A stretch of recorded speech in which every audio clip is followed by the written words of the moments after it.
everybody. It is finally Boxer Fest week. This year, all of our sponsors are going to be there. Dave's flying out. Johnny Walker from our last episode is going to be out at Boxer Fest. Kicking it off with a great episode right before Boxer Fest. We have Ethan Hunter on the podcast today. It seems like he's raced in every kind of racing that exists, even RC racing. Yeah. Name's Ethan Hunter from Colorado Springs, Colorado, right smack in the middle of the country. Provides us a good location to kind of disperse from and go racing all over the country. So anywhere from spec Miata racing to super late model racing to rally racing now, drifting, we try to do it all. That's awesome. And is it the same team that you run with for all of these events, or do you have different people you work with in different scenarios? Or well, considering that we're not in Mooresville, North Carolina, there's not a lot of paid talent to acquire here. So we're all volunteers. We all do it because we love it. I try to buy as many steaks as I can for them and try to hook them up as much as I can with beer and Coors Light. But other than that, we're all volunteers. But we stack up pretty well against some of the other paid teams and some of the racing that we do. Of course, knowledge is everything in racing nowadays. The days of old school mechanics and beer can carburetors and stuff like that, those days are long gone. Everything's 110%. So we try to keep up as best as we can with what we got, and we just got to make sure that you have fun, because once you stop having fun, then it ain't worth it no more. What was the moment that you decided that you were going to turn to rally, and did it have anything to do with the changes that they've been making in ARA, or was it just something you've always wanted to do, or anything like that? Everybody that's a fan of motorsports is a fan of rally, no matter what kind of motorsports you're in, because everybody's going to have that mutual respect for a rally driver. And being in America, we always kind of thought that was a European thing, or, an everybody but us kind of thing. I met a neighbor. One of my neighbors of mine was from Michigan and was telling me how easy it was to go to Snowdrift and to LSPR, and how grassroots it truly was. And I was like, wow, I never really knew about grassroots rally in America. And as soon as I started looking into it, and this was just a couple years ago, I was like, wow, we got to do this. It really seems like rally is growing more than it has in the past couple of years. It feels like they're breaking down the barriers for entry, which is great. I feel like they're allowing more people to compete at a lower price point, making it still a very fun event. And I feel like what's cool is that as you get into it and you keep working on it, like, you just continue to get better and work your way up. Realistically, I've kind of been soul searching the past few years, ever since Formula Drift kind of flopped, or what I consider Formula Drift kind of flopped in the eyes of, taking care of the drivers and the people that are the star of the show. So after that kind of hit me in the face, I've kind of been soul searching, doing the spec Miatas, the super lates, and just trying to find a new home, and trying to find where, my heart and soul and brain and crew and everybody wants to be a part of, something that we can all truly dive into 100%. And rally kind of is that, ever since we went to Snowdrift the first time, my crew and me as a driver, it was just so different, even from Pikes Peak or anything else that we've done that's been on like a main stage. Nobody really even knows we're out there rallying, and we don't even care. Like, it's so much fun, and we're having so much fun at these local dive bars in the middle of nowhere. We're just having a lot more fun doing that. So I think we found our home, and I think we're going to probably start putting some of the other cars to the side and start focusing on the rally cars. We do have an Evo 10 that we're building right now. I'm going to try to make that a limited vehicle, a limited four-wheel drive, and, try to not compete with Travis Pastrana, because I got a long ways to go, but it'd just be cool to say, hey, I'm in the same class as, Travis Pastrana. That would be awesome. So that would be awesome. Have you ever met him? Yeah, a couple times. I met him back when he was doing, the first double backflip at like Disneyland, when I was like, who knows how old I was, but yeah, I've been a big fan of him ever since. And I mean, such a cool guy, such a good guy for the sport too. He really does do so much for the car community, and I feel like, we're gonna see him this Sunday at Boxer Fest. Something that you said, which is kinda interesting to me, is that you said that you're kinda putting everything else on hold, and you're kinda moving in this direction towards rally. But as a rookie, you placed 3rd on Pikes Peak. So, how did that transition happen? Yeah, I mean, Pike Peak's great. I mean, that's an awesome feat in itself. A lot of people, that's their whole year. That's what they prepare for. They test and tune all year just to do that 10-minute run or sub 10-minute run, right? But for me, I don't have a true Pikes Peak car. My car is underpowered. It makes, 650 horsepower at the bottom, probably only makes 400-ish at the top. I'm on a stock car chassis, super rudimentary, no ABS, no traction control, which all those things are super lame to have in a race car. But on Pikes Peak, it's actually really nice to have. You can really Yeah. push the limits up there when you have those type of stuff. So for me, Pikes Peak's more of just like a fun thing. We're just doing that just to have fun and keep the sponsors happy and just have a good time as well. But it's a very expensive weekend, and it's a very tiring week. It's a full 10 days. I mean, a lot of people say it's the whole month of June, but that one week is very, very tiring for some people. We're hardened. We know what we're there. We're racing since I was 5 years old. So for us, it's nothing. But I do get a little tired. The Monday after Pikes Peak is definitely a exhausted one. The money that you make, I don't think people realize it. It doesn't matter if you're on TV, it doesn't matter how many sponsors you have. The amount of money you have to spend to stay competitive is so insane.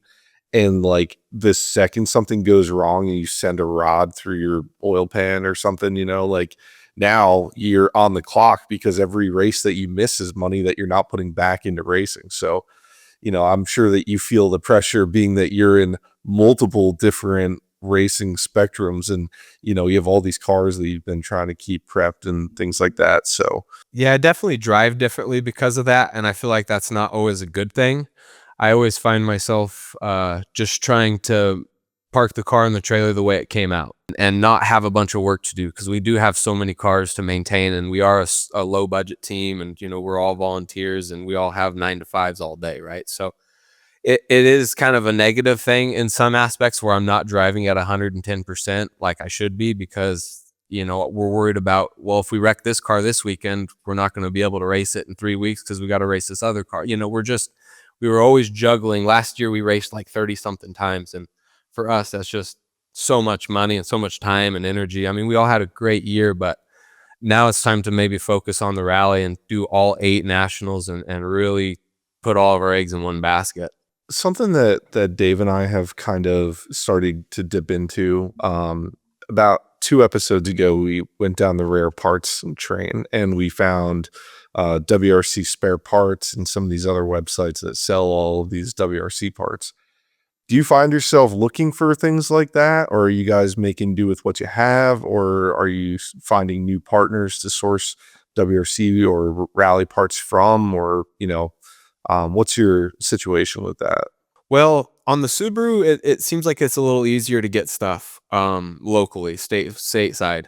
I got the car from Matt Turner in the West Coast, and he had a lot of Group A stuff on there already. So I got like a Colin McRae tribute style mirrors, wing, some interior bits, just a lot of, and then some Pro Drive stuff as well. So I mean, the car's got some cool stuff on it that I'm gonna leave on the car, of course. But I've always been the kind of person where if I can cheap out on something like cosmetic wise, so I can spend the money on an engine or transmission, I'm always going to be that one. And it kind of gives my cars a different look. My cars always kind of end up with their own, like my drift car had a real stock car look on it. We had NASCAR style roof rails on it, NASCAR steering wheels, just, silly things where I like to clash worlds together. And I'm a very budget person. I always want to, I know where to spend my money, right? The engine, you need to spend your money there. You need to spend your money on stuff that's got oil in it. You got to spend your money on stuff that's going to make you win the race, right? The gearbox. Right, exactly. Mirrors Yes. mirrors are only cool when you're on the leader, on the top of the leaderboard. If you're in last place, what kind of mirrors you have doesn't really matter to me.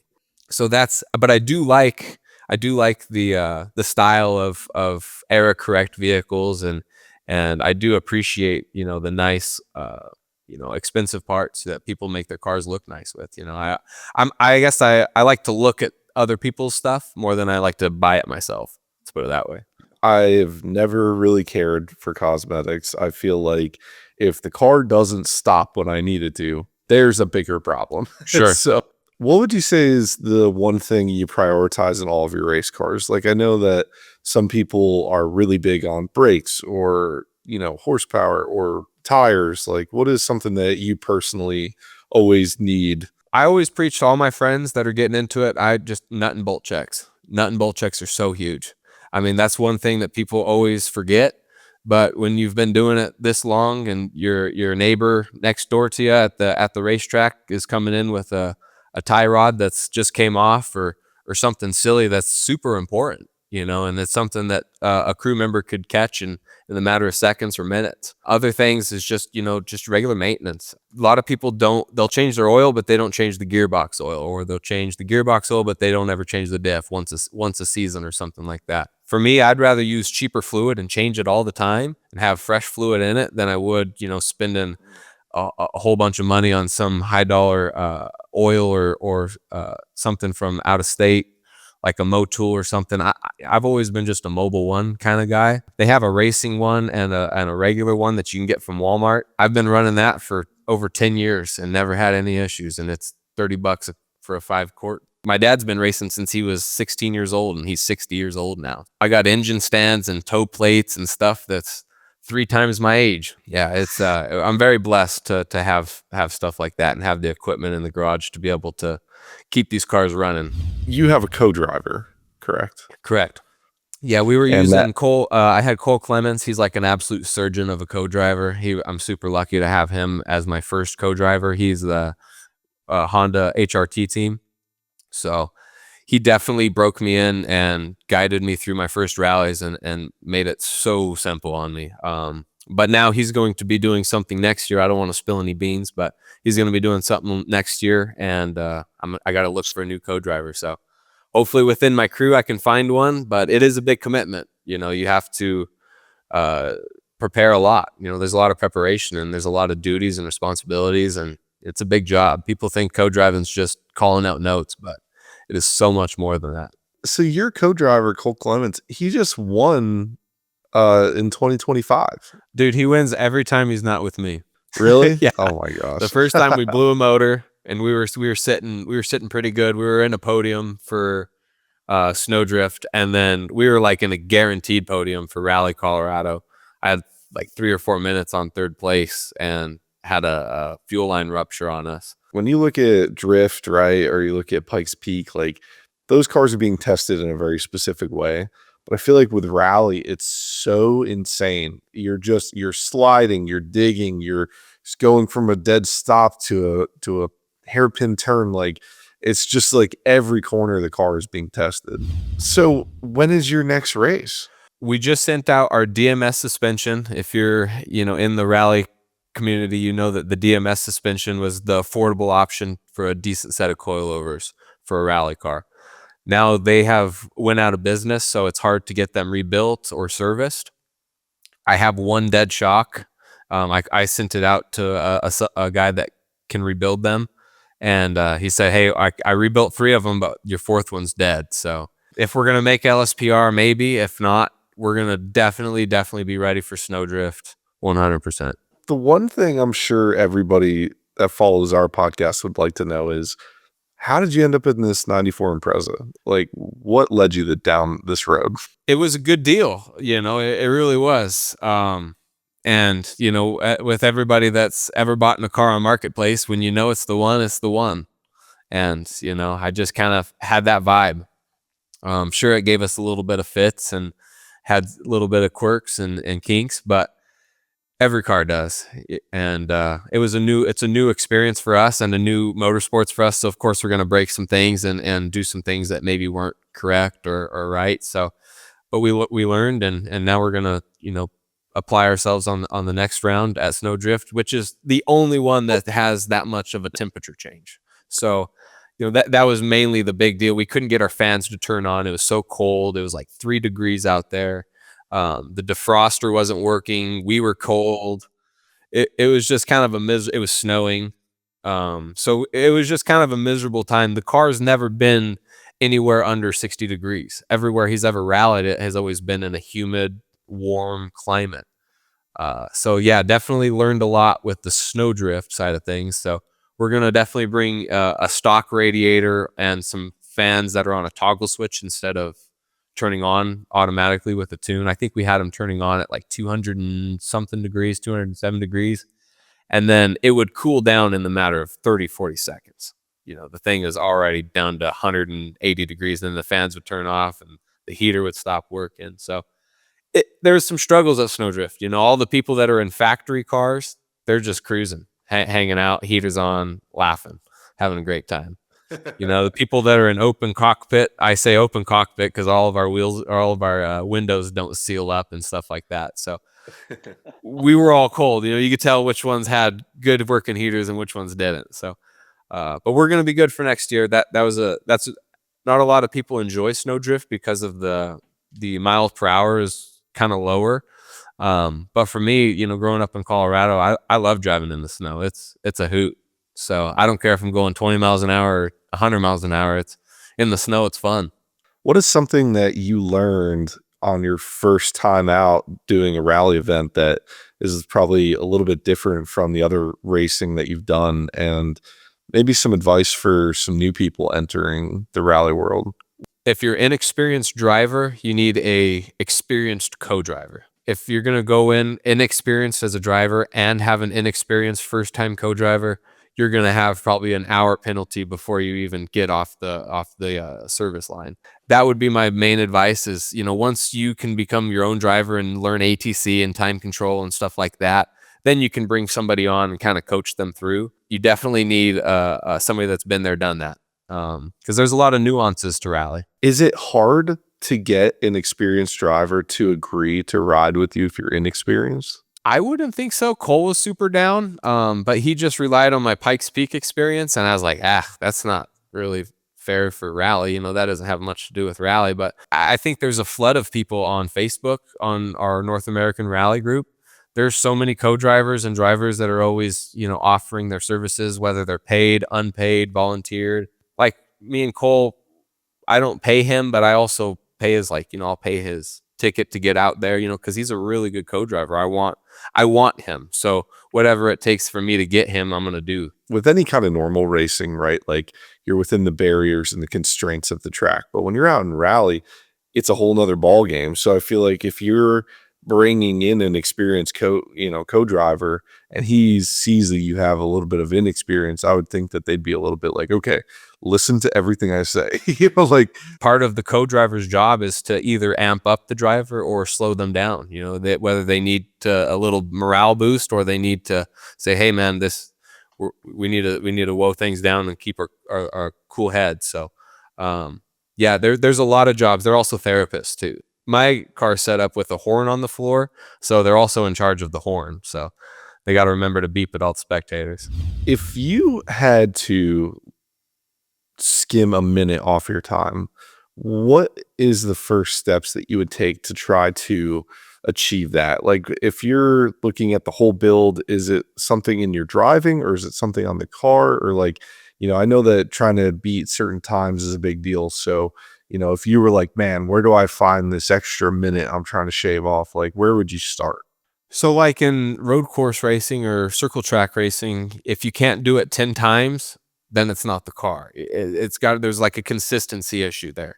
In rally, you don't get 10 laps or you don't get 10 practice laps. There's not a lot of homework to do, like in between nights and stuff. To me, I think it's more of a commitment thing. If I'm going to gain a minute, it's going to be within the notes and trusting the notes because I'm still such an amateur at rally. I've got so much to learn.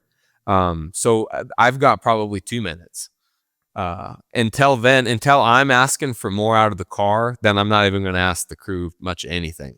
I'm sure that you've been through this process with the Pikes Peak runs, though, being that, as a rookie, you were hitting such great times. I'm sure you were like, man, how do I skim an extra second off like when I'm already placing third on a podium? You obviously think that every race car driver is going to want more time, more speed, more good, right? But for me at Pikes Peak personally, I just try to go at my own pace, because if you try to keep up with, the Ford Performance Mach E, which is in my class, that's 3 or 4 minutes faster than me, there's real no reason to, you're just going to be disappointed in your results. So as long as I'm faster than last year, even if it's by a second, 3 seconds, 10 seconds, to me, that's cool. I'm cool with that. Pikes Peak is more of like a once a year. Let's have fun with the family. Let's just kind of hang out and try to not tear up the car and roll off a mountain 10,000 feet up. What is one of your favorite moments in racing? What is something that either with a friend or something that you've completed that you've been pushing for? And you've kind of touched on so many different areas of racing. Like, is there one moment that you really were excited about? There was one time back when I was like 12 or 13 years old, running a micro sprint car, and we went to a big dirt race in Oklahoma, and just nobody could touch me.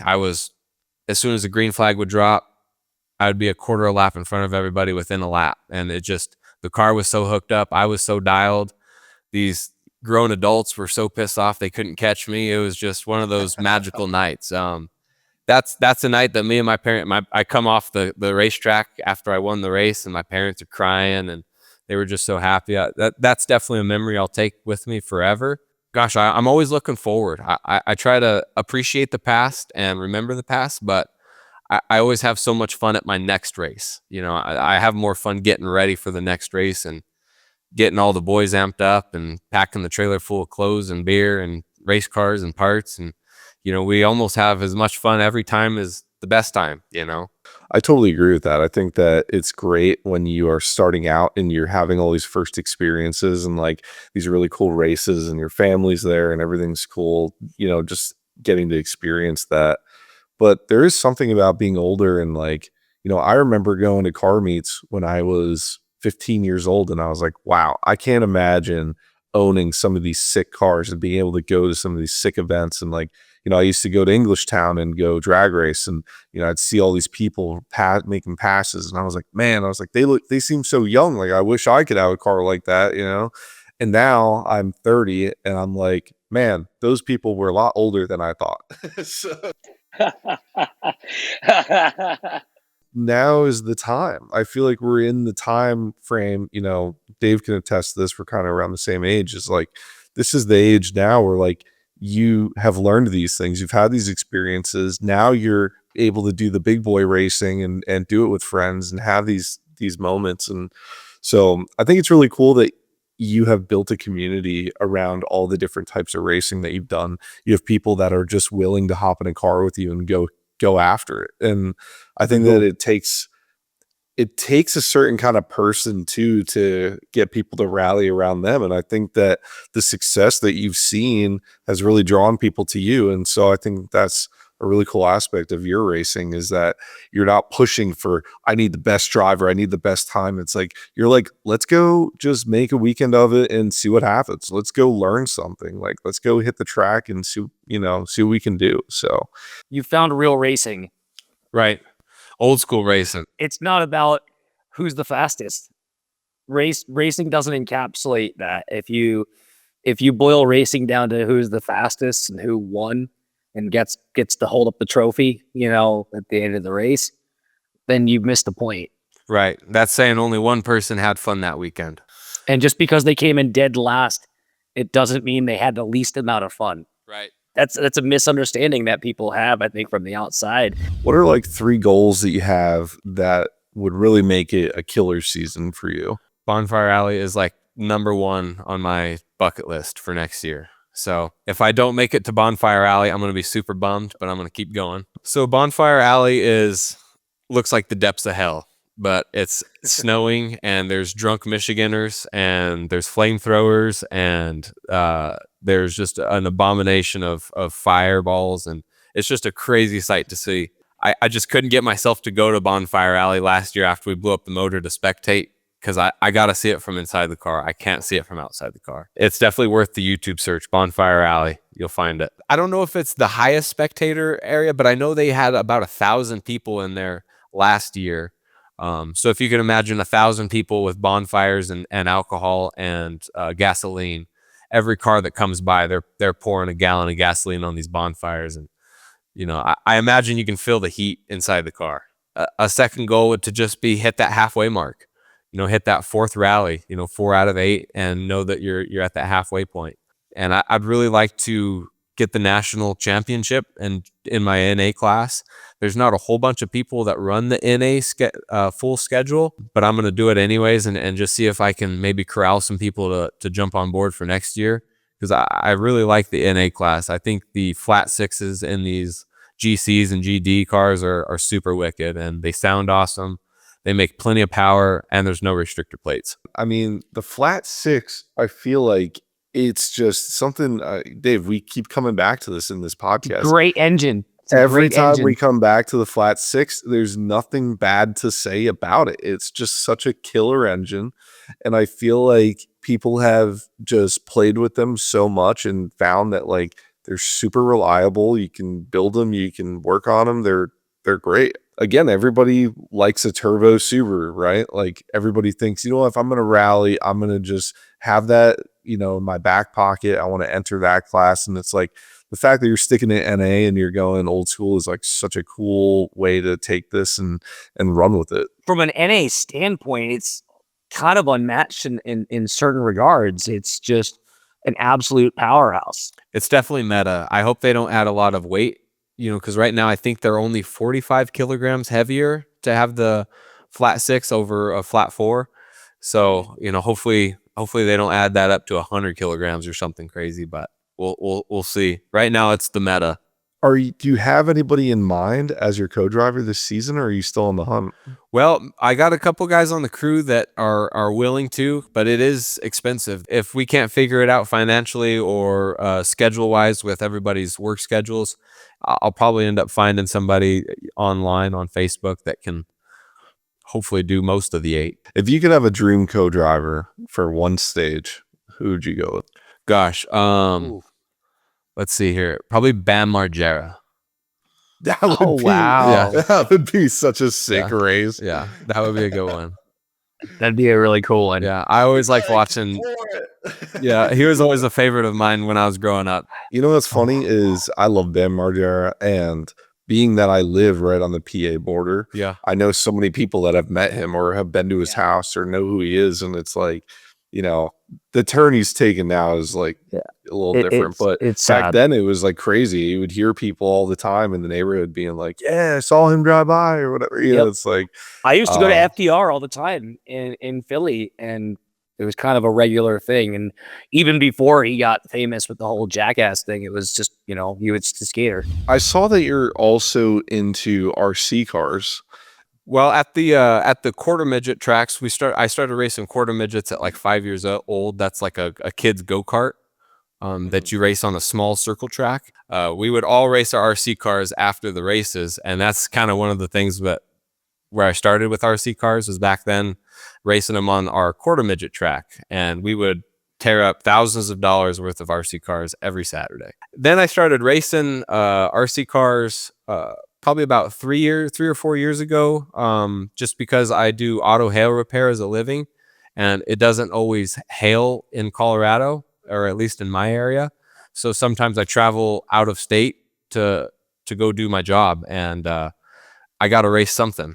I got to do something. So RC cars was great when I was working down south. I was in the heart of RC racing. I was at like Beach RC and Phil Hurd Raceway, which is the oldest RC track in America. Yeah, I got to race there. That was at Savannah, Georgia. That was super awesome. Raced all over Alabama, Georgia, South Carolina. Did a bunch of touring series on the RC side of things, and got a couple podiums and had some success in the sportsman class, but could never really get the hang of it to jump up into the intermediate or expert class. I love RC cars. I love RC racing. There's a place out in PA over here called Trains and Lanes. They've been around for a long time. and they have an outdoor dirt track and a street track. And so, a lot of people literally just go rip it on the track, race, and then they'll bring it inside, fix it. It's like, Yeah. and so I actually wanted to show you. I recently was on the hunt for a smaller RC truck. I wanted something that my dog could almost catch, Right. something that is small enough that I wouldn't hurt him or anything, but big enough with like brushless 4-wheel drive, something that I could get away from him in. And sad to say, he caught it. So it's now hurting. Yeah, RC cars are great. I mean, they can teach you so much about chassis setup and adjustments and just car control, because they are scaled down cars. They really are. So When you adjust toe, you can feel it. When you adjust camber, you can feel it. When you go up or down shock weight, you can feel it. Knowing how to feel it through your fingers instead of through your butt, that's like a big benefit really to bring into the real motorsports world. Just kind of that. it's also a fundamental. Yeah, it's all the same. Yeah. And that's where like I draw back to my earliest, automotive memories, was playing Gran Turismo as a child. And I still have a Gran Turismo as an adult. And you could change things with the car. I learned the difference between caster, camber, and toe, understanding the correlation between, okay, I changed something. How does that relate to what I'm trying to achieve? That was first gen WiseFab. That's I had the first generation of WiseFab on my 240, and that was literally 0-degree Ackerman. Yeah, that's what they thought. I mean, back then when that was, gosh, I mean, we're over 10 years old. That was over 10 years ago when we had that. So the technologies came a long way, but I do remember that. It was a very uneasy feeling until you were 100% sideways. It only worked when you were completely sideways. Do you have a sim rig, and do you find that as like an investment for kind of keeping up to date with racing? Because I know some people find it kind of gimmicky, as like, it's not really like sitting in a car, and so it can actually throw them off more than it helps. I struggle with sims. I cannot feel when I'm rotating on a simulator. That's my biggest struggle. Even on the higher dollar ones, I just can't correlate it. I know it's easier for sim guys to go from sim to real racing than it is for, teaching an old dog new tricks, like an old race car driver, to go to the sim. It's just a harder transition for us. So I don't want to say I'm anti-sim, but I don't use it for anything other than just like track knowledge. Like I'll just, drive up Pikes Peak just for, really just track knowledge. But I spin out constantly. Shameless shout out. We are also sponsors of the DRS group up in here in Denver. Okay. And they have a full motion sim 3D. This thing will make you sick if you want it to. Nice. It's definitely worth checking out. And if you're ever up this way, be sure to hit me up, and we'll go have a spin on the sim. Let's do it. Yeah, I think nowadays people should, if you're going to get into racing, I think you should try it out on sim first. Something that I've always had a gripe with is that there's so many different companies that make different sim games, and they make them all different. So it's impossible to have consistency if you switch up what you're testing on. So like if you're going to go play Dirt Rally, right, it's going to be different than any other rally game that you play. The whole everything, the gravity of the vehicle and how it shifts and the settings, and like it's never going to be the same. So like it almost, I feel like, kind of messes you up if you switch between different games while you're playing and like testing and stuff, because then you get in a car, right, and that's another totally different situation. So you're just kind of like, the consistency is huge in anything. You look at pro sports, right? They do the same thing over and over again. Your first car was a Mitsubishi Eclipse, and That's it. I'm out. your dad's sold it because you were street racing. Yeah. What happened?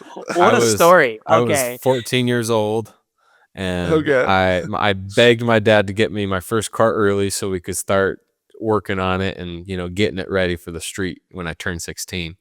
And so he said, all right, I'll do that as long as you promise not to drive it. And so, of course, what do? go drive it. Of course you're gonna go drive it. So yeah, I got in a street race with the Pontiac GTO on the highway, and it was probably just a casual, 50 to 100 roll.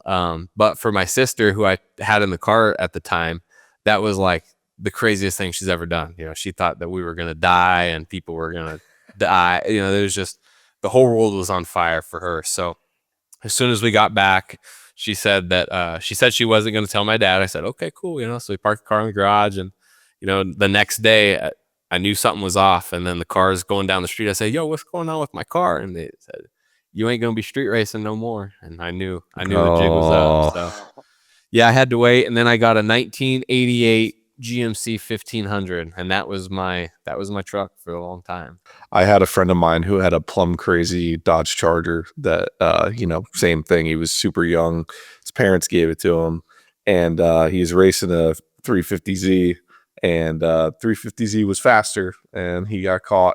Yeah. So, they ended up selling it, and they gave him a Kia Soul. Yeah, so, that's right. It's like, that's right. I had to beg for a Mini Cooper S. That was the medium for my mom. We got a Mini Cooper S, and at least it was turbo and manual. I started out as a Tiburon guy. Yep. And so I actually know Jonathan Newcomb, who races on Pikes Peak, if you ever run into him. My first car was this '04 Tiburon, and it was manual. I wanted something manual, and my mom could drive stick and I couldn't. And so, the car needed some work. So she brought it to a friend of mine's house who was a mechanic, and he worked on it. And I was like, when are we going to go pick up the car? And she said, when you go and pick up the car yourself, you can drive it. Oh, and so I was like, oh God, my first time picking up this car. It's like, it's like on an incline, I got to back it up. Like, I was like, oh no. So I had to get a little bit of testing in on my buddy's 98 Impreza before I went over there and gave it her go. So that's awesome.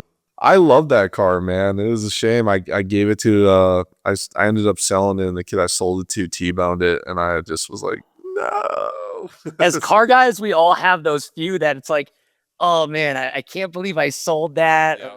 Have you ever had that moment when something went wrong with a car that you feel like this is it? This is going to be one of the toughest car days of my life. Like, yeah, I've I've had a couple bad wrecks. I've had a steering wheel come off in a sprint car, and I hit the flagpole actually.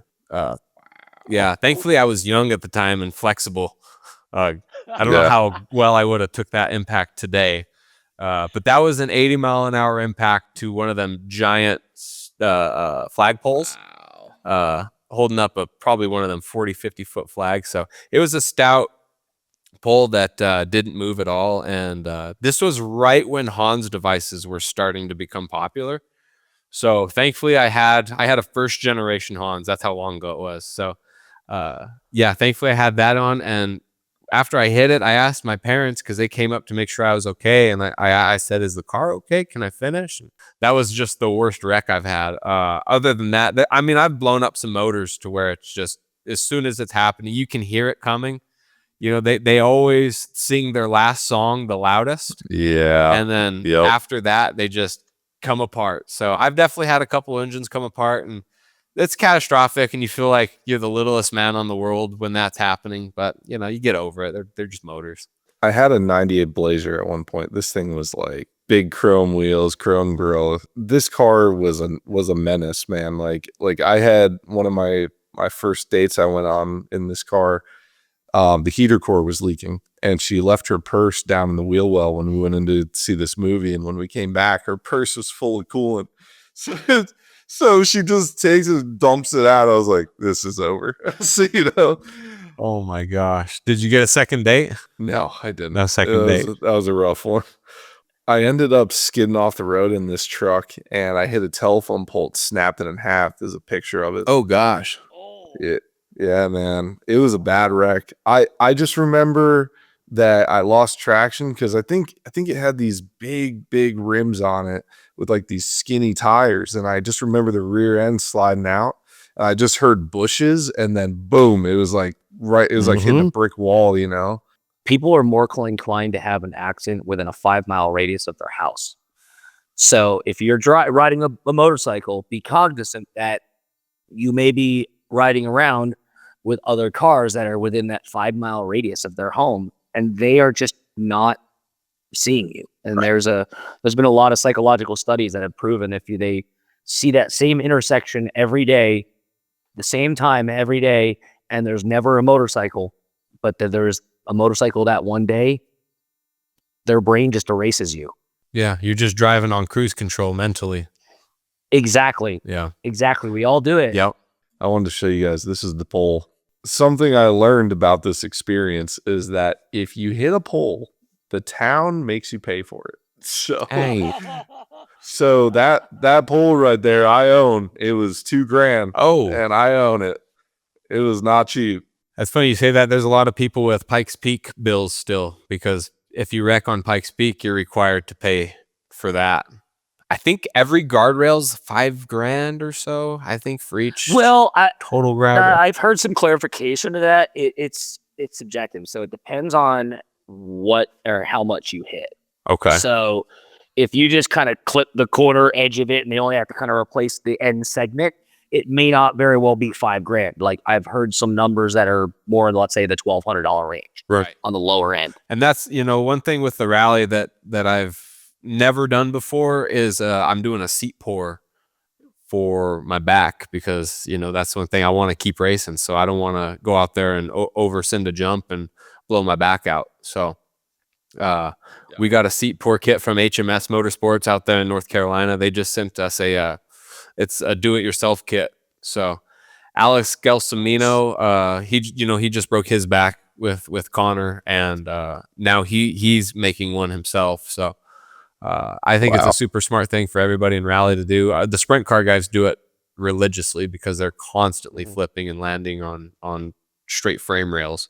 So Makes sense. Yeah, hopefully this seat pour stuff goes good, and if I can start helping out other people and servicing people, or maybe provide that service for people, I'd love to do that. That'll be like I said, that's the first custom seat I've ever had. We've always just ran something that fit pretty good, but there's a reason why IndyCar drives and NASCAR guys, there's a reason why they all have that, because they take impacts at over 200 mile an hour sometimes. So if you guys are listening, we're going to be showing some pictures of the Subaru here. I love this thing. Yeah. I just have to say that right off the bat. I appreciate it. I love this thing so much. I've actually made friends with Rally Lights out in Australia, and we were talking with them. They were going to come on the podcast as well, and they got their own rally team set up out there. And I noted that because when I saw this picture, I got very excited. Yeah. Yes. I love rally pod lights so much. I've always wanted them on my car. It's funny because last week we had Johnny Walker on, who has the most insane legacy GT build ever. And he's done like some really insane stuff getting these pieces together for it. And he said that the one thing that he always wanted was to go right-hand drive. And I was thinking about it, and I was like, what is something that I would go on like a multi-year long project to make happen? And I was like, if I was going to do rally pod lights, I would want them exactly the way I want them. I would want to have them set up. I miss the Hawkeye setups when they had the big pods right on the front hood, and they just looked insane. I love that look. I love the South Park characters on the bumper and on the last picture. Colorado represent. Yes, sir. That's an awesome little shout out. Yeah. Now, did you paint the hood lights, or did that pod come off of a different car, or Group A replicas? I believe Primitive Racing sells those. I mean, that's definitely a rally thing. When you see those pods, you always think rally car, right? So it's definitely one of my favorites too. I love the snow setup. Snow setup's so good. Yeah, if you guys want to check out some more pictures, Really Rally Team is the Instagram. It's like these are just such cool edits and cuts of you really out there racing. To be a race car driver, it's like it used to just mean drink some beer, build a car, go race it on Saturday nights. But now it's like, how many followers do you have? What kind of content are you posting? What new cars did you buy this year? It's like you're always constantly chasing views and all this stuff, and it's something that I've never been good at. It's I mean, hard. I have local sponsors, I have 0 national sponsors. All my sponsors that I know, I talk to, and they like me for me. Whatever we do with the year, they're happy with, because they got their name on the side of the car, and we show up to certain things. So, but it's so hard to be like, to be everything. You know, you have to be a mechanic, a driver, a social media expert, a marketer. You have to be a salesperson to sell yourself. It's Sure. it's a lot harder to be a professional motorsports, or to take motorsports professionally. It takes a lot of work, and you got to be a jack of all trades, it seems like. I'm gonna try to get a DJ to the next rally. A DJ? Yeah, in service, so we can have our own. That's kind of been one of my things that I learned from my friend Dan Stuckey. He's in Formula Drift. He's one of my good friends for a long time, and he's known in Formula Drift for having the sickest pit setup. And that's got him so much attention and clout and friendships. One of my groomsmen is a DJ. He's out in California. He's out near like the San Diego area, and he flies out to the East Coast for H Day a lot, and he does a couple other events like that. He works with Eat Sleep Race. He's like under their name brand. Yep. So if you are ever looking for a DJ, I'm sure he would totally be into that. Gosh, so. Eat Sleep Race. That's like one of the first Instagram pages I followed in like 2012. That's crazy. bet. That's crazy. It's how long it's been, man. It's crazy. It really We're is. we're all old. I know, I what the know. heck. I need to go to bed now. I feel like. Yeah. I wanted to show, before we wrap things up, I just wanted to show this video of just you just absolutely tearing it out here. Yeah. I think this is like such a cool moment to be able to share, and like you just see how tough it is. You got the dirt coming in and everything. Like, Yeah. Yeah, that was a moment for sure. I think if you scroll over, I didn't puncture the tire, but I actually punctured the car. There you go. Yeah. Oh, oh So, man. Yeah. battle scars, man. Yeah. Battle scars. Well, Ethan, man, I really appreciate you coming on. This to me was an amazing episode. I love talking to people that have that racing blood in them. And I feel like this is a great lead up to Boxer Fest this weekend. Honestly, man, we look forward to seeing more. I'm going to be keeping up with your Instagram. I want to see what you end up placing, and we're going to be following along with the rally career. So Yeah, maybe we could do like a monthly update after every rally or something. Yeah, That would be that'd awesome. Be really That would be cool. That's a totally really good down. idea. If you guys are into rally, you guys should definitely head out there, catch one of these NA events. Catch Ethan out there ripping in the car. I'm sure he'll say hi. Oh yeah. Yeah, come say what's up. We're always down to hang out with fans and make them feel like part of the crew. That's it for us, and we'll see you guys on the next one. Cool. Thanks, guys.